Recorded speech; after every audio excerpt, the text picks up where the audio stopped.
আটটা আটটা করে গোল কিলিয়ান এমবাপ্পে এবং মেসি। এমবাপ্পেরও একটা থার্ড পজিশনের ম্যাচ রয়ে গেছে, রাইট। মেসি যদিও লাস্ট 2 ম্যাচে গোল পায়নি, এটা একটা ফ্যাক্ট। এমবাপ্পেও কিন্তু একটা জেনারেশন তৈরির জন্য মোটিভেশন, ডেফিনেটলি। এবারের ওয়ার্ল্ড কাপে আমার মনে হয় যে যদি শেষ পর্যন্ত মেসি ফাইনালে গোল না পায়, এমবাপ্পে যদি থার্ড পজিশনে এসে একটা দুইটা গোল করে ফেলে তাহলে তো টপ স্কোরার হয়ে যাবে, গোল্ডেন বুট সে জিতবে। বাট আমি মেসি, বাট আমার কাছে মনে হয় যে গোল্ডেন বলের যে লড়াইটা এটা আনপ্যারালাল হয়ে গেছে ফর মেসি। এইটা আপনি এখানে এটা নিঃসন্দেহে এখন তো আর আপনি কোনো ক্যালকুলেশন করতে পারবেন না। ইভেন্চুয়ালি আপনি যদি দেখেন এটা নিয়ে তার থার্ড টাইম হবে আপনি সে ওয়ার্ল্ডের বেস্ট প্লেয়ার হতে যাচ্ছে 3টা ওয়ার্ল্ড কাপে। হ্যাঁ, 2014, 2022, ইভেন্চুয়ালি এটা তো আমি মনে করি যে এটা এখন শুধু সময়ের বাকি, সময়টা শুধু আপনি বলে দেওয়া যায়, রাইট। সো সেই জায়গা থেকে আপনি যেটা বলছেন যে কিলিয়ান এমবাপ্পে ডেফিনেটলি তার সামনে সুযোগ আছে, ইভেন্চুয়ালি মেসির সামনে সুযোগ আছে। হ্যাঁ, 8টা গোল মেসি, 4টা অ্যাসিস্ট হয়ে গিয়েছে, মানে এটা ভাবাই যায় না। হ্যাঁ, এটা চিন্তা করা যায় না যে মেসি এখনো Kylian Mbappe, Erling Haaland, Harry কেনের সাথে টপ স্কোরার লিস্টে তার নামটা সবার উপরের দিকে। হ্যাঁ, এটা কিন্তু ভাবা যায় না।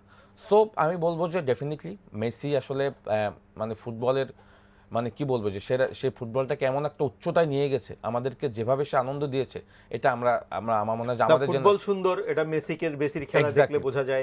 আমরা রোনালদিনিওর খেলা দেখেছি, সেটা বোঝা যায়, রোনালদিনিওর খেলা দেখে বোঝা যায় ফুটবল সুন্দর, নেইমারের খেলা দেখে বোঝা যায়, ক্রিস্টিয়ানো রোনালদোর খেলা দেখে, লুকা মদ্রিচের মিডফিল্ডের টান দেখলে বোঝা যায়, ইভেন্চুয়ালি রিসেন্টলি জুড বেলিংহামের হ্যারি কেনের খেলা দেখলে মানে ফুটবল আসলে সুন্দর, দিন শেষে ফুটবল সুন্দর। জিডি স্পোর্টসে এটা নিয়ে মনে হয় আপনার দ্বিতীয়বার না, রাইট? আমার দ্বিতীয়বার। আচ্ছা, দর্শকদের উদ্দেশ্যে যদি কিছু বলেন। জিডিএস স্পোর্টসকে ধন্যবাদ যে মানে এই যে ডিসকাশনগুলি বেসিক্যালি অন্য জায়গায় করা যায় না। আমরা আসলে যেভাবে একটু ইমোশন টাচ হয়েছে, আমরা সবসময় টেকনিক্যাল আলোচনাগুলি বেশি করি। সো আমার মনে হয় যে মানুষ এগুলি বাইরে, হ্যাঁ, এগুলি আমার কাছে মনে হয় যে মানুষ এগুলির বাইরে গিয়ে এই ধরনের কথা শুনতে চায়।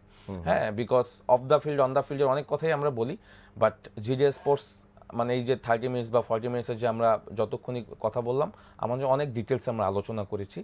সো যারা এই অনুষ্ঠানটা দেখবে তাদেরকে ধন্যবাদ জানাই। আশা করি তাদের অনুষ্ঠানটা ভালো লাগবে। জিডিএস স্পোর্টসকে আবারও ধন্যবাদ দিতে চাই, আপনাকে ধন্যবাদ দিতে চাই।